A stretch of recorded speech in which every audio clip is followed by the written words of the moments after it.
હાલો જય સ્વામી. નમસ્કાર.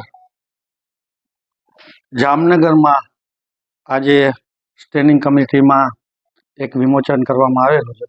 એની નાનકડી આપને જામનગર શહેરમાં સિટી ક્લીન અને એક્શન પ્લાનની માહિતી આપવા માટે આપણે એકત્ર થયા છીએ.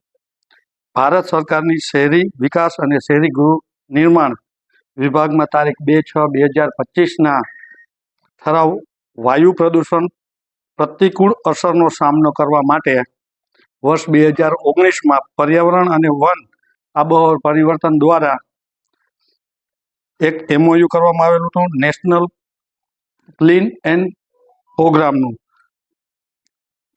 જેનો હેતુ 2026 સુધીમાં PM1 અને PM 2.2ના સ્તરોમાં 40% ઘટાડો કરવામાં આવેલો, પ્રદૂષણમાં 40%નો ઘટાડો કરવામાં એનો કાર્યક્રમ ઘડવામાં આવેલો હતો. હાલ જેમાં અમદાવાદ, વડોદરા, સુરત, રાજકોટ સહિતના ભારતના 131 શહેરોમાં આ સમાવેશ કરવામાં આવેલ છે. એમાં આપણું જામનગર પણ એના સમાવેશ કરવામાં આવેલ છે પ્રદૂષણ મુક્ત કરવા માટેનો.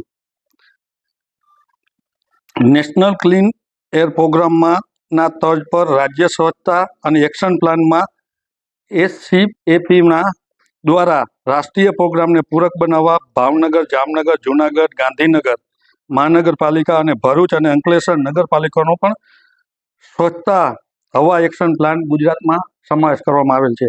મ્યુનિસિપલ ફાઇનાન્સ બોર્ડ દ્વારા આમાં 20 કરોડની ગ્રાન્ટ ફાળવવામાં આવેલી છે.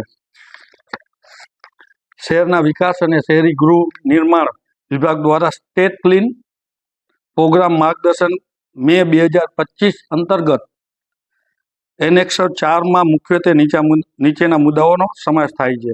સ્ટેટ ક્લીન એર પ્રોગ્રામ માર્ગદર્શિકા મુજબ જામનગર મહાનગરપાલિકામાં અલગ અલગ કોમ્પેક્ટ અંતર્ગત કામગીરીને અનુસંધાન કરવામાં આવશે અને આનો એક્શન પ્લાન કરવામાં આવશે અને કઈ કઈ જગ્યાએ શું કરવામાં આવશે પ્રદૂષણ મુક્ત માટે એની જાણકારીનો અને અભ્યાસ કરી અને આપણે કેવી રીતે જામનગરને પ્રદૂષણ મુક્ત કરી અને સ્વચ્છ આબોહવા પર્યાવરણની જાળવણી કેવી રીતે કરી શકું એનો આખો એક્શન પ્લાન કરવામાં આવશે અને એક્શન પ્લાન આખો મોટો ડિટેલ વાઇઝ છે એ તમને જાણ કરવામાં આવશે. એક આ હતું. બીજું હતું